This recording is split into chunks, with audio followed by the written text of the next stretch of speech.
5 weeks in and I had a system. Wake up. Suppressors. Subway.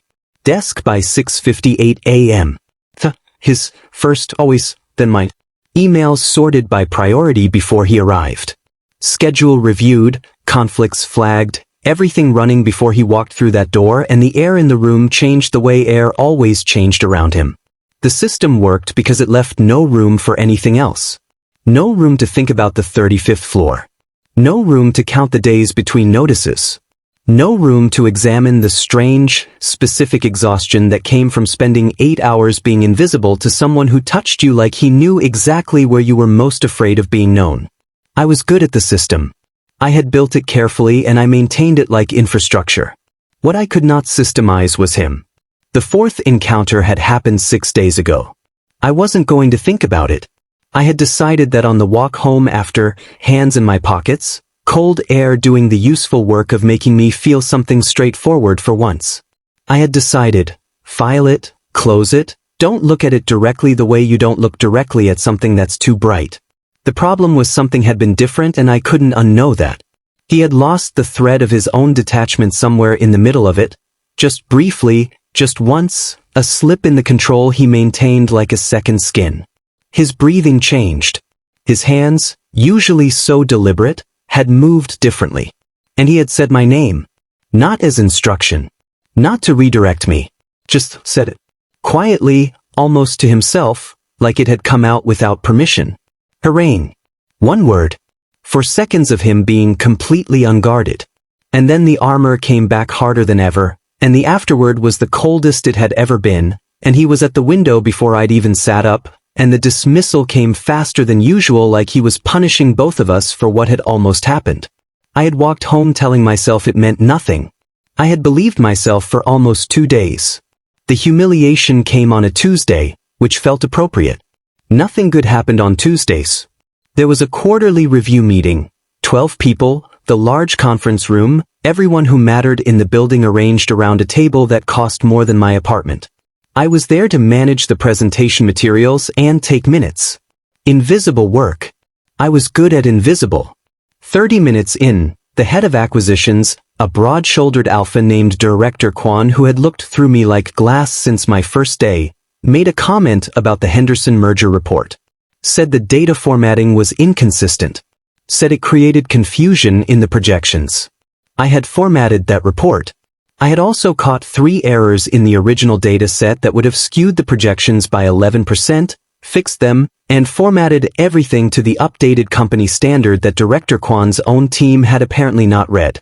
I said, professionally and clearly, exactly that. The room went quiet. One chick at the head of the table looked up from his copy of the report. Assistant Jew, he said. His voice was perfectly even. You're here to take minutes. Not contribute to the discussion. The air left my lungs. Not the words. The tone.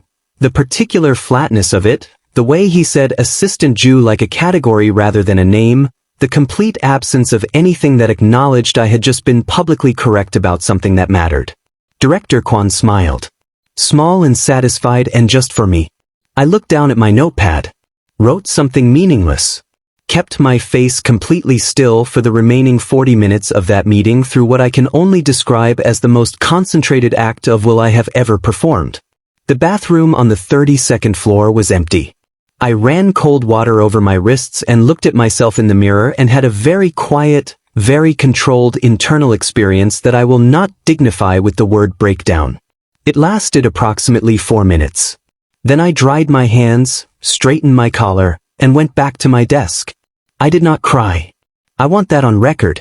What I did do was sit at my desk for the remaining 3 hours of the workday and feel something shift in my chest, something that had been soft becoming hard. Something that had been hoping without admitting it stop hoping completely. That was the thing about one chick. He didn't destroy you loudly. He did it in conference rooms, in 3 words, in the specific way he chose not to look at you. Small precise damages. Surgical. At 6 p.m. he came out of his office with his jacket on and stopped at my desk. I didn't look up. The Henderson corrections were accurate, he said. I kept my eyes on my screen. I know. Kwan's team missed the data errors. I've flagged it with him. Great, I said. Typing something. Nothing. Silence. Harangue. Is there something you need before you leave, Mr. Jung? I looked up then. Kept my face completely neutral.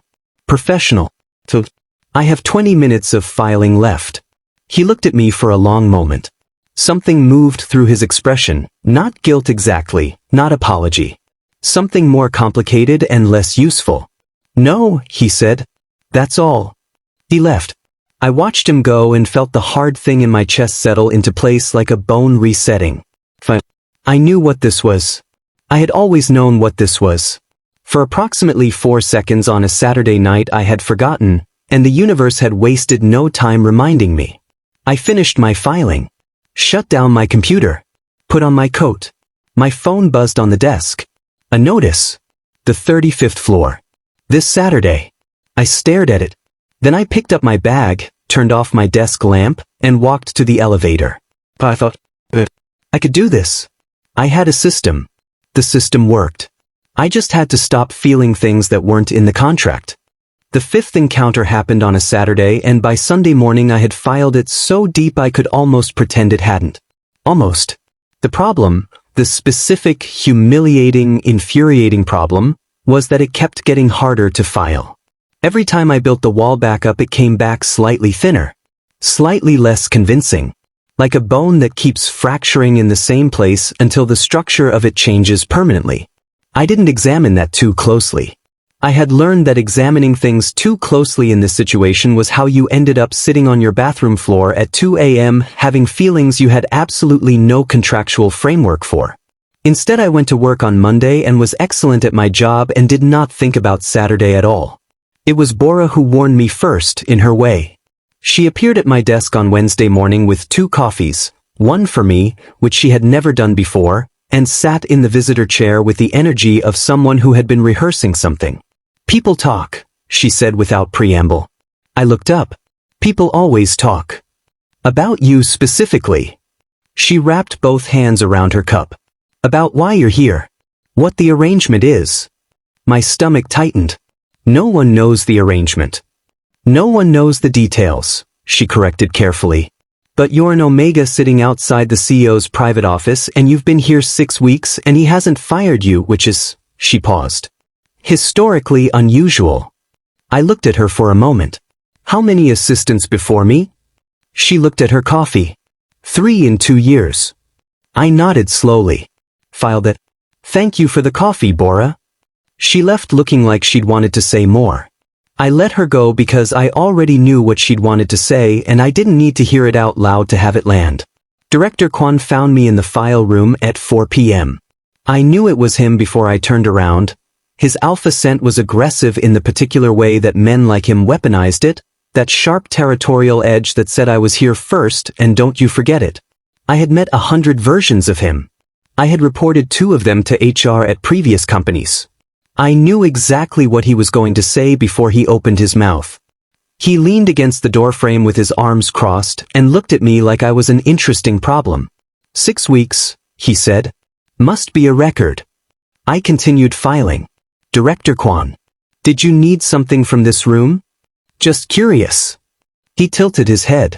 What exactly does an Omega with your qualifications do to make themselves that indispensable to a man like Jung Wonshik? The file drawer slid shut with a clean click. I turned around and looked at him directly. I manage his schedule, his correspondence, his quarterly review materials, and apparently also the data errors your team keeps generating.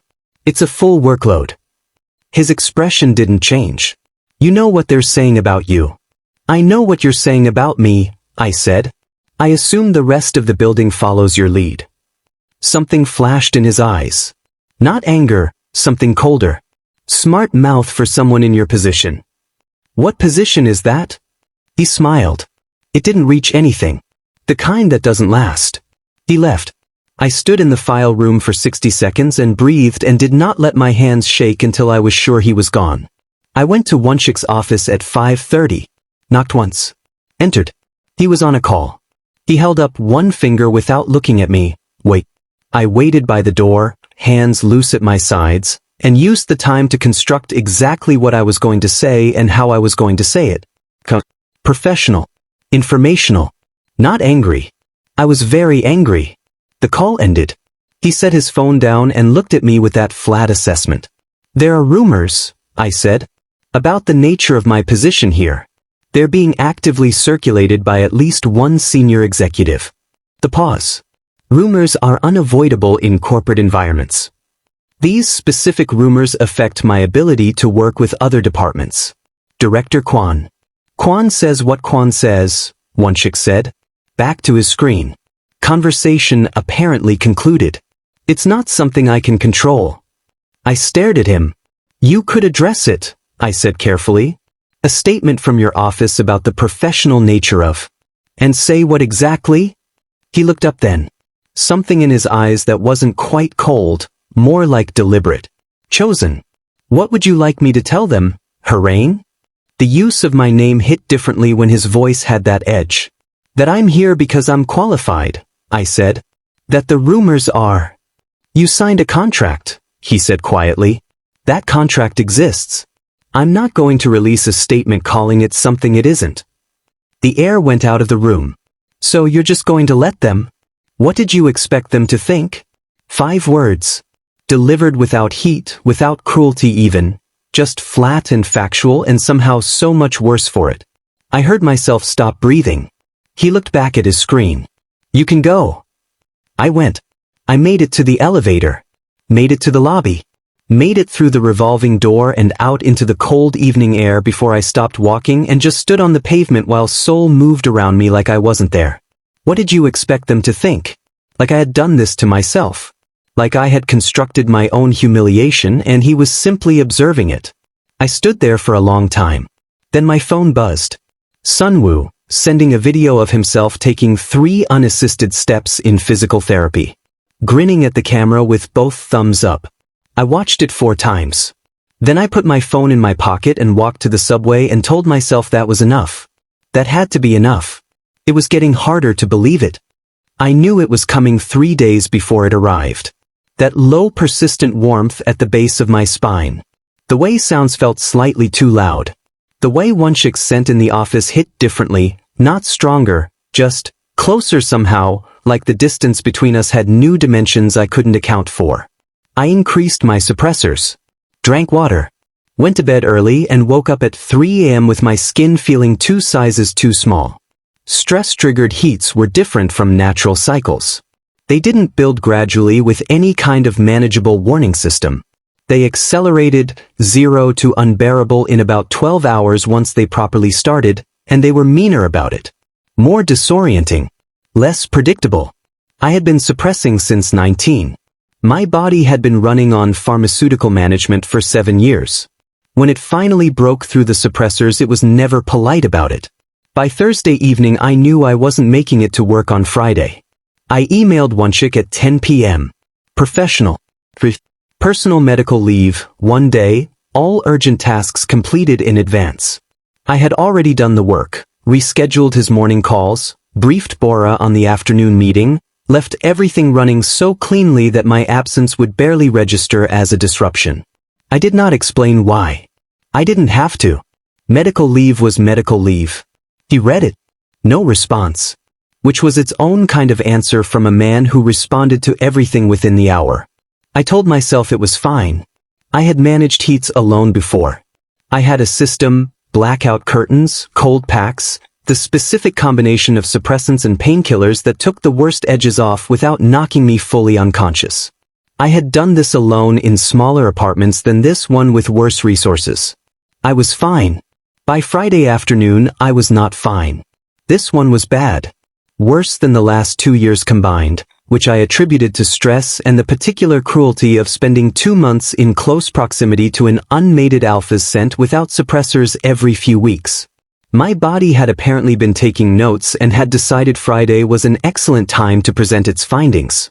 I was on my 2nd cold pack and my 3rd glass of water and was having a genuinely interesting internal experience somewhere between I can manage this and I am going to dissolve when someone knocked on my apartment door. I lay very still on my couch and stared at the ceiling and thought, nobody knocks on my door. Sunwoo was in Busan. Or didn't have my address. The delivery window wasn't until Saturday. 3 knocks. Hooray! My entire nervous system stopped. I sat up too fast and had to wait for the resulting dizziness to pass before I could stand. I was wearing an oversized t-shirt and old track pants, and my hair was doing something I had made peace with an hour ago, and this was not, he couldn't be. I opened the door. Young Wonshik stood in my hallway in a dark coat with a convenience store bag in one hand and an expression I had never seen on his face before. Not in the interview. Not in 2 months of office cruelty. Not in the 35th floor suite. He looked uncertain. Carefully so. Like he had decided something on the way here and was now experiencing the consequences of that decision in real time. His eyes moved over me once. Whatever he saw made something in his jaw tighten. You didn't say it was a heat, he said. It's not your business what kind of medical. You work for me without suppressors. His voice was very even. Your cycles are my business under the secondary contract terms. I stared at him. Are you seriously citing the contract right now? He held up the bag. Electrolytes. The pharmacy-grade suppressants, not the convenience store ones. Fever patches. I didn't move. Hooray! Quieter. Let me in. I don't know why I stepped back. I told myself later it was the heat making me stupid, lowering my defenses, overriding the very sensible anger I had been carefully maintaining since Tuesday's what did you expect them to think? That was probably partially true.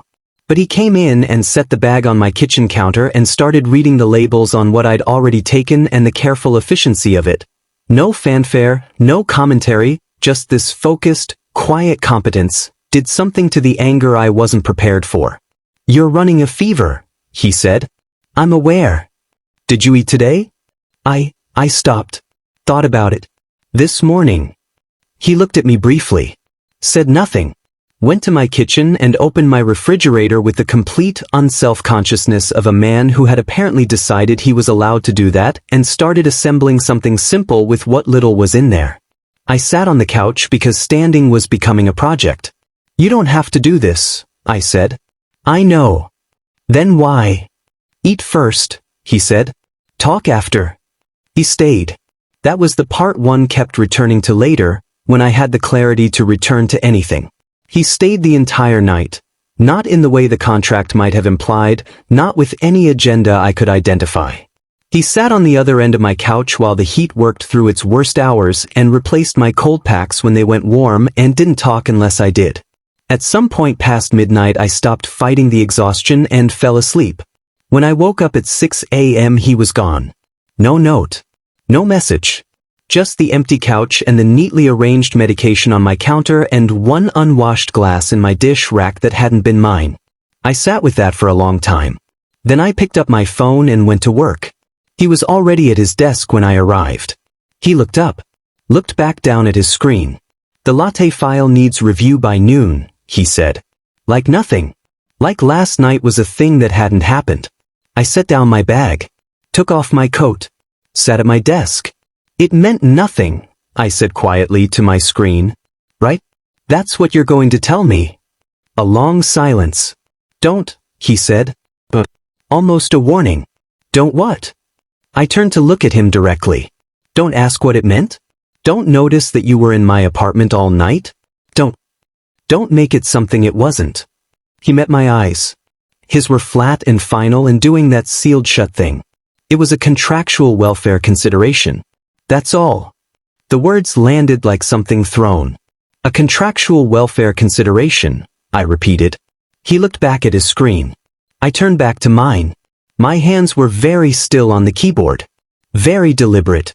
I was not going to let him see what that sentence just did to me because he did not deserve to see it and I did not deserve to feel it, and both of those things were true simultaneously and neither of them helped. 3 minutes passed. Then Bora appeared at my desk, sat down without asking, and said very quietly, "There's something you need to know about him. About why he is the way he is." I looked at her. "Not here," she said. "Lunch. Off-site." Her face said, "This matters." So I nodded, and spent the next 4 hours sitting 10 feet from Jung Wonshik and feeling the specific loneliness of being close to someone who had decided, very deliberately, not to be known by you. The restaurant Bora chose was small and far enough from the JW Holdings building that nobody from the office would wander in by accident. She picked a corner table, sat with her back to the wall like someone who had learned to watch doors. I ordered tea I didn't drink. She ordered food she didn't eat. We sat for a moment in the particular silence of two people who both know something difficult is about to be said. "How much do you know about why he started the contracts?" she asked. "Almost nothing," I said. "I know there was a previous Omega. A scandal." She nodded slowly, turned her cup in her hands. "His name was Cha Min-jae," she said. 3 years ago. He was Wonshik's personal assistant, a real one, not contracted. And it was real. Whatever was between them was real, or at least Wonshik believed it was. I kept my face neutral. Something in my chest was doing something I didn't have language for. What happened? Min-jae was feeding information to a competitor. Had been for 8 months. Bora's voice was careful. Factual. Like she'd organized this story many times and knew exactly which parts to present first. Acquisition plans, client data, internal projections. Serious enough to have cost the company 3 major contracts. He was caught. Wonshik caught him. She looked at me. Personally. Found the transfer logs himself. And when he confronted Min-jae, she paused. Min-jae went to the press first. Said Wonshik had coerced him. That the relationship was never consensual. That he had been pressured by his alpha and was too afraid to refuse. The tea had gone cold. I hadn't touched it. Was any of it true? No, she said simply. I was there for 3 years before Min-jae. I watched them.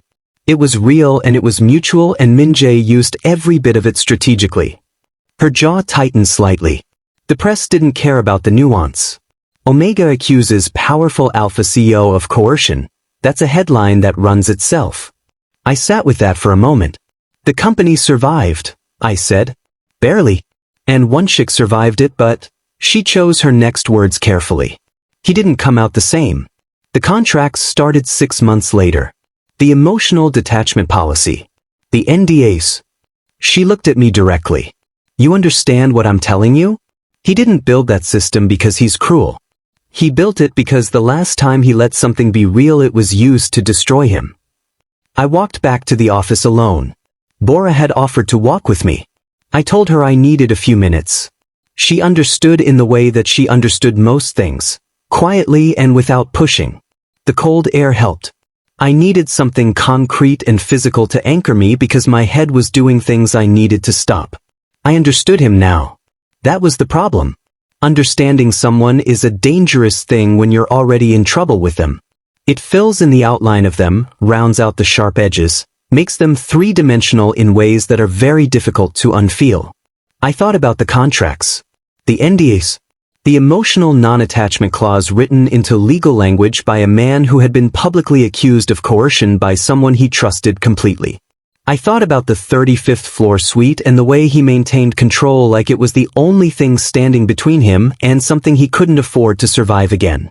I thought about Friday night. The convenience store bag. The Colpacks. Staying until 6 a.m. without making it mean anything. Or rather, refusing to let it mean anything in the light of day because meaning things was how Wonshik got destroyed. I didn't forgive him. I want to be clear about that. Understanding someone's damage is not the same as excusing what they do with it. He had still said, what did you expect them to think? He had still left me to Kwan's comments and the office rumors and the specific daily cruelty of being treated like a function. But I understood. And that was its own kind of unbearable. He was in a meeting when I got back. I sat at my desk and worked and didn't look at his office door and was extremely professional for 3 hours. At 5 p.m. the meeting ended and people filtered out, and then it was just us in the quiet of the outer office the way it usually was at end of day. He appeared in his doorway. The latte file was good, he said, which from Wonshik was approximately equivalent to anyone else saying outstanding work. I'm deeply impressed. Thank you, I said. Not looking up. Silence. Where did you go for lunch? I looked up then. He was leaning against the doorframe with his jacket off, arms crossed, watching me with an expression that was almost carefully casual. performing disinterest so precisely that the performance itself was the tell. Restaurant near Yuljiro, I said. With Bora. Something shifted in his face. Microscopic. Gone immediately. Bora talks too much, he said quietly. My heart stopped for exactly 1 second. She didn't tell me anything, I said. The lie was instinctive and I wasn't sure why I told it, and I wasn't sure it was entirely a lie. She had told me facts, not feelings, and the feelings I had constructed myself. He looked at me for a long moment. Her reign. Mr. Jung. His jaw tightened. Whatever she said. I told you she didn't say anything. I held his gaze. Is there something you needed before end of day? The silence between us was doing something complicated. He was reading me. I could feel it, that inventory gaze tracking every micro-expression, and I was holding very still and giving him nothing, and we both knew I was giving him nothing. He pushed off the doorframe. Saturday, he said. 9 p.m. Not a question. Not a notice sent to my phone this time. Directly. Looking at me. I know, I said. He nodded once. Went back into his office. I sat at my desk and pressed my hands flat against my thighs and breathed. I understood him now. That was so much worse than not understanding him. Because on Saturday I was going to walk into that suite knowing exactly why he was the way he was, knowing what it had cost him to become it, knowing that somewhere underneath the control and the contracts and the cold there was a person who had loved someone and been gutted for it. And I was going to have to walk out afterward the same way I always did. Like it was just a job. My phone buzzed. The formal notice. 35th floor. Saturday 9 p.m. Below it, for the first time, a second line. You don't have to come if you're still unwell. I stared at it for a very long time. Then I typed back, I'll be there. Put my phone face down. And tried very hard not to think about what it meant that he'd asked. Saturday happened. I'm not going to linger on it the way I've been trying not to linger on all the others, except that this one was different in a way I can't cleanly file and close, and I know that because it's Tuesday now and I'm still thinking about it. He was different. Not softer. That's not the right word for anything involving Jung Wonshik. But the control was thinner. More deliberate in a way that paradoxically made it more visible, like watching someone work very hard to make something look effortless. I could see the effort now. I couldn't unsee it. He said my name twice. Not as instruction. Not redirecting. Just said it, quiet and almost involuntary, the way you say something you've been not saying for a long time and it finally finds its way out anyway. Afterward, he didn't go straight to the window. He stayed where he was for almost a full minute. I felt him there, that particular warmth, the weight of his presence in the room, and I stared at the ceiling and didn't move and didn't speak, and we existed in that strange suspended quiet together like two people standing at the edge of something neither of us was going to acknowledge. Then he got up. Went to the window. The moment closed. Same time, he said. In 2 weeks. I know, I said. I left. Walked home in the cold again. Felt the crack in my chest from chapter 6 become something more structural. Something load-bearing. I was in serious trouble and I had completely run out of ways to pretend otherwise. Monday passed. Tuesday morning arrived gray and cold, and I sat at my desk and was exceptional at my job and did not think about Saturday and managed it almost completely. At 2 p.m. Wonshik left for an external board meeting, rare, off-site, scheduled to run until evening. The office exhaled the way it always did when he wasn't in it. People's shoulders dropped half an inch. Conversations happened in normal voices. I used the time to catch up on filing, physical documents, the older contracts and correspondence that hadn't been digitized yet, stacked in the cabinet beside his desk that I'd been meaning to organize for 3 weeks. I was 40 minutes in when I found the folder. It wasn't hidden. That was the thing that got me. It wasn't buried or locked or marked confidential. It was just sitting there in the filing system between 2 quarterly reports, labeled with a legal reference number that meant nothing to me until I opened it and started reading. Internal documentation. Legal team correspondence. A framework, systematic, clearly iterated over multiple versions, for identifying and recruiting Omega candidates for the executive assistant position. I read it once. Turn back to the first page and read it again. The selection criteria weren't about qualifications. They were about vulnerability, financial instability indicators, dependency factors, sick family members, outstanding debt, limited employment options due to Omega status discrimination. A scoring system. Actual numerical scores assigned to actual human beings based on how cornered they were. I was in there. My score. Son was medical costs. My father's debts. My employment history, every company that had passed on me because of my status, documented and weighted. A note from the legal team, high compliance likelihood. Recommend for consideration. High compliance likelihood. I sat on the floor of his office with that folder in my hands and felt something move through me that started as nausea and became something colder. Something that had a very particular shape. I had told myself I'd made a choice. That I'd walked into that interview with my eyes open, understood what I was signing, made a calculated decision as an adult with full information. But you can't make a free choice inside a trap that was built specifically for you. They had found me, targeted me, selected me from a list of people whose circumstances made them most likely to say yes and least likely to cause problems afterward. I wasn't a person who had made a difficult decision. I was a result. I don't know how long I sat there. Long enough for the light in the office to change. Long enough for my legs to go numb from the floor. Long enough to read every page in the folder twice and build a very complete picture of a system that had been running for 2 years, through 3 assistants before me, with the full knowledge and legal infrastructure of JW Holdings. The question sitting in the center of all of it like something radioactive. Did he know? Not the legal team. Not the executives who designed the framework. Young Wonshik, who had sat across from me in that interview and slid the secondary contract across the table and said, "I'm offering you enough money to erase your debts," like he'd done his research. He had done his research. The question was whether he'd done it himself or simply signed off on a system that did it for him. I didn't know which answer was worse. I put the folder back exactly where I'd found it. Stood up. Straightened my clothes. Went back to my desk and sat down and stared at my screen. When Wonshik returned at 6:30, I was still at my desk. He paused when he saw me, still there, later than usual, and something moved across his face. "You didn't have to wait," he said. "I wasn't waiting," I said. I looked up at him. At his face, that sharp jaw, those dark eyes, the man who had come to my apartment with fever patches and electrolytes and stayed until 6 a.m. without making it mean anything. The man whose legal team had scored my desperation out of 10. "Did you know," I said quietly, "about how candidates for my position were selected?" The office went very still. His expression didn't collapse. Didn't perform surprise. It did something more frightening. It closed. Carefully. Deliberately.